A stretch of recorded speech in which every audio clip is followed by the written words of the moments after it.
looking like something you would wear to a Berlin disco, but it's not. It's kind of spooky, kind of nice though as well. Right, someone came walking up this way. All of the tracks. Locals usually know what they're doing. This is a pretty random video, can't lie. Ooh, fun. If you swear in another language that isn't English, then it doesn't really count. Right, YouTube? Pretty sure that's how it works. So we're heading back down the hill on Bjørgafell. It's quite a big hill. Just taking the scenic route. Ooh. Can't tell you how slippy this is underfoot. Great if you had a pair of skis and if I knew how to ski. Ooh, fun. My main talent is just carrying weight on my back and walking. Create. Oh, fun. Yavla. Take it easy. Any moose? I don't think there's any moose. Fun. I'd love to see a moose. Ooh. I just panic as soon as I see one. I can see that mountain in front of me and I think I roughly know where I am, so I'm just going to do a really quick orienteering of my map to see exactly which mountain that is. I'll be back now. Slippy! A little bit slippy, not bad. Sick. Norwegians are sick. We're going somewhere over there and check the map shortly. Ooh. Slippy. It's cold. I think it's about -6. January 7th, 2026. And we are sort of outside Stavanger, southern-ish Norway. It's been about 4 inches of snow in about a day and a bit. Super cold. It's nice, dry cold though. It's pretty nice. Just going to show a little bit about Norway. Pretty nice place. It's pretty cool. The people are really nice. A little bit too trusting. You just sort of get on a bus and not really pay. Not that I've done that, but you're just too trusting. Such a nice people. Just heading up to a spot called Bjørgafell. It's probably not super entertaining, but I don't know, it's kind of chill.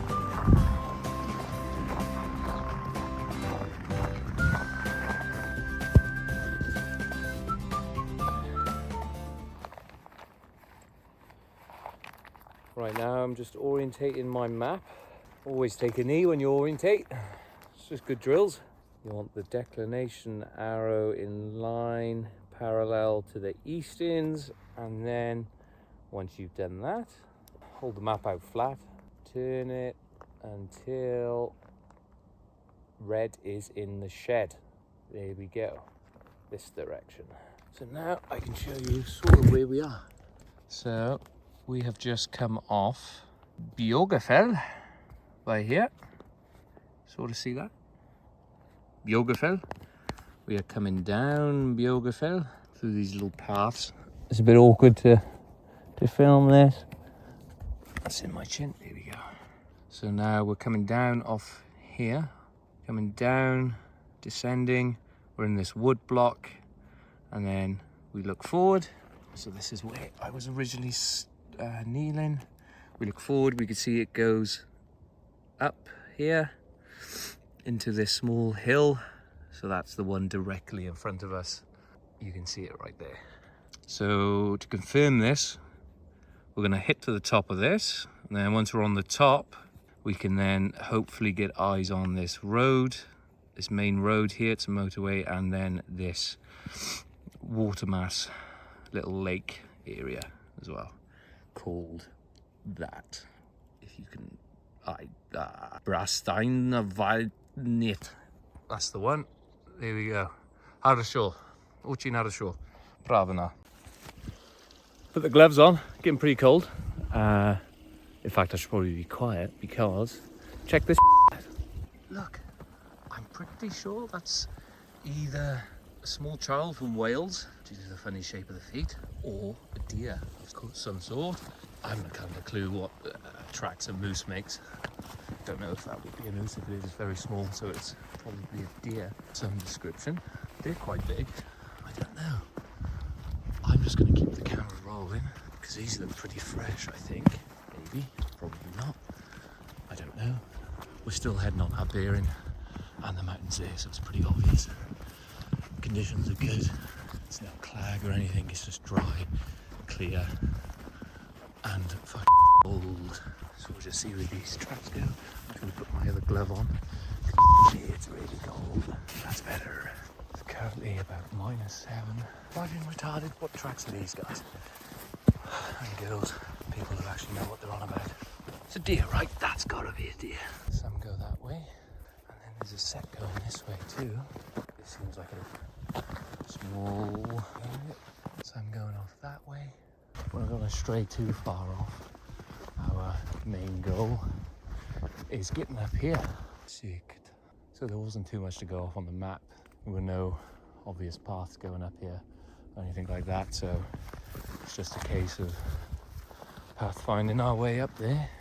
You can go off the contours and everything, but it wasn't too steep and it didn't show any obvious cliff faces that were at least on the map. So we shall head up this way and see where we get to. Wildlife in Norway, I'm not 1000% sure, but I think up north, obviously they've got, I think it's black bears or brown bears, one of them, because they share a border with Russia. Pretty sure they got wolves, obviously moose, deer, some funky birds. Wow, it's so quiet. I'm gonna try and find my way up here. If anyone's wondering, I've got sufficient supplies. I got phones fully charged. I'm quite well versed in difficult terrain. Just in case there's any Norwegians gonna get annoyed at me in the chat, please don't worry. I will be forsiktig. See you up there.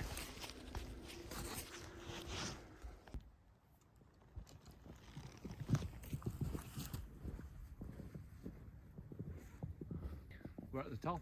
It wasn't particularly too challenging. There was a main path in the end. It wasn't obvious on the map. I think a bit of local knowledge, you would have found it. I probably would have found it too, but I like to make things more difficult than they need to be. A couple of things about Norway. Population of 5 million. These guys really know how to live. They're some of the most active people I've met. All of them speak nearly perfect English. I'd say 95% of them speak perfect English. They love snus. It's probably the originator of snus, these guys in Sweden. So you can get plenty of snus. I got Zin right here, plain packaging. Downsides, fuck me, it's expensive. Put it in perspective for British people back home, it was about 38 quid to get my hair cut. I don't know what that's like, $45 I guess. And this is particularly prominent for British people. 2 pints cost me £21, which is like, I don't know, $25 I guess, $26 for 2 pints of beer. Wasn't even good beer. So those are the sort of prices you're looking at when you come to Norway. I had 2 bags of shopping with meat, cheeses, bread, milk, basic stuff, bar the cheeses, is probably a bit pricey. 2 bags of shopping was about 150 quid. So again, $180, something like that. So that's probably the downsides of Norway, but quality of life, the things they get for the extortionate taxes they pay, again, really good. Everyone seems to be comfortable to a degree. Even people, drug addicts, people like that, it seems Norway does a relatively good job compared to the rest of Europe of looking after these people with a welfare state that works. They've got pretty good facilities, like where I'm near right now. There's like these little huts which are basically free housing for people with drug problems, etc. And I say huts as if they're some sort of shanty. They're not. They're really nice. They're just quite small, but they're free and they're very livable. So I think Norway does a lot of things right. They also do things wrong like the rest of the world, but I'd say this is one of the best places in Europe you can come to visit. Now that we're on top of this mountain, it's time to get down. I'm going to figure out where we're going next. So we are currently, excuse fingers, on top of this little hill here. We're now going to come off and head to this trig point here for this mountain. This is a 1 in 50,000 map. So we are 1.5 centimeters, so that comes out to 750 meters away from this area. If we go at say 3k an hour with 20 kilos on our back, we'll get there in 15 minutes. We've got our bearings sorted. There were loads of tracks as well, by the way. I was waffling nonsense earlier. I just chose to ignore them. So we're going to come down off this hill. hit a cross junction here. That'll be a confirmation for us, and then from there we can just hopefully see it in front of us. It's 191 meters tall, this trig point, so I don't think that's even a mountain, is it? It's just a hill with a bit of steepness to it. As you can see, those contours are close together, so higher we get, the steeper it's going to get. So we're going to come down off this hill, hit these crossroads, and head up to there, see what we can see, because right now we can't see anything of use except some pretty snow and some nice trees. So yeah, hopefully it clears when we get to the top here and we can get eyes on this lake feature. Once we've done that, that's pretty much us. Another cool thing about the Norwegians is when you're going up a path or a track, they often mark the way with these little dots. They vary in colour depending on the route you take. But someone here has clearly nicely placed here for us a rope that we can get up. However, I tried putting my feet on here, it's just pure slip. I'm just trying to think mainly about getting down. We're about 20 meters from the top, which is a bit gutting. However, if we look over here, we can see our water feature that we said we'd want to see. I've gone around the mountain because the steepness and the ice was too much for just my little old bergs to take, and I don't really want to put the Norwegian rescue team on an emergency call to get another foreigner, which is what they usually do. So I don't really want to upset them there. However, I shall have another look around. If I can't find anything, I'm going to shoot down here and we can have a little chat about where we are. As I was waffling to myself, and I found the water feature. It's completely frozen over that side. It's in the direction of our bearing, but look at that. Look at him. He's huge. I'm not sure what it is. It's obviously a bird of prey, but anyone who actually knows this stuff, look at him. There was the mountain as well, the top of it, that we just crossed around, scaled up as far as I could without any the sort of safety equipment. A lot of it was frozen over going up, so I don't want to take any major risks. But look at him, or her. It's gorgeous. It's just flown over the crest of that mountain there. But oh wow, it's huge. Look at the size of him. Here, whatever it's doing, I think it must be hunting perhaps. It's just flown over the crest there. iPhones notorious for making things like the moon, etc. seem a lot smaller than they are. This, I just can't describe the size of this thing. I hope it doesn't think I'm prey. It looks like it could take me on, to be honest. It's surprisingly big. Wow, it's cold here too. If you notice as well, that's where we started earlier on, over in that direction. That's Bjorgafell. Went up to that mountain there. Now we went up to this one. We skirted around the crest of it near the top. And now we're over here. That's the water feature we were on about. It's frozen over completely, and we could do some map to ground and marry up the features. And I think we're pretty happy where we are. So I'm going to start heading down this way, out of the cold, out of these elements, find a warmer spot to start talking.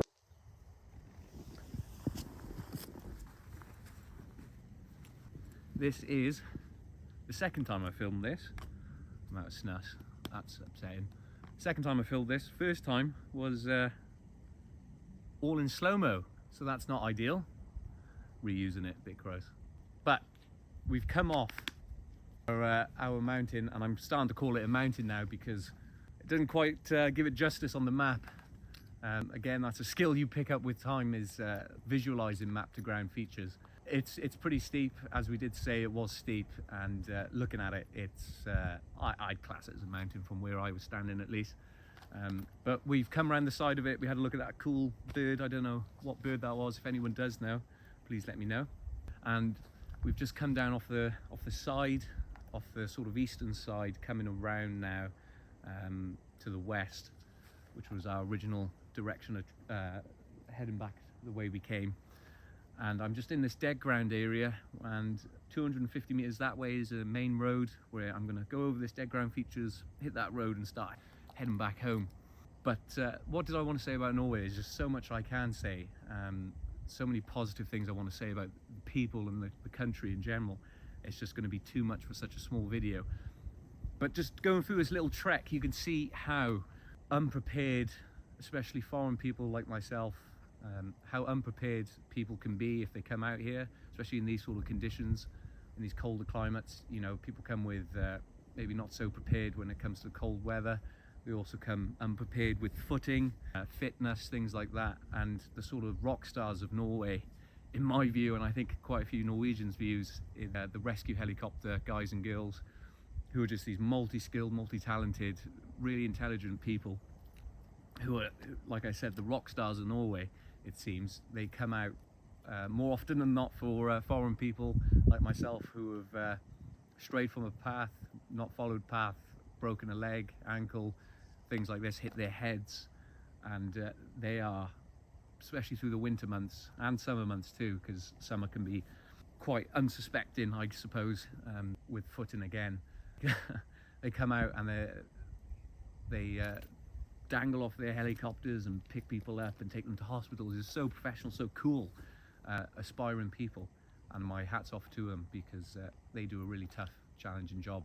But I just wanted to show how easy it is to get lost, get hurt, not wear the right equipment. There's so much that can go wrong when you're just going for a little walk in Norway, and the Norwegian people know this, and they're always not overdressed, but they're always really good with their warm kit. And one thing I wanted to show, which you might be thinking, you're not really in warm kit that much, are you? You're just in a fleece, it seems, and a top.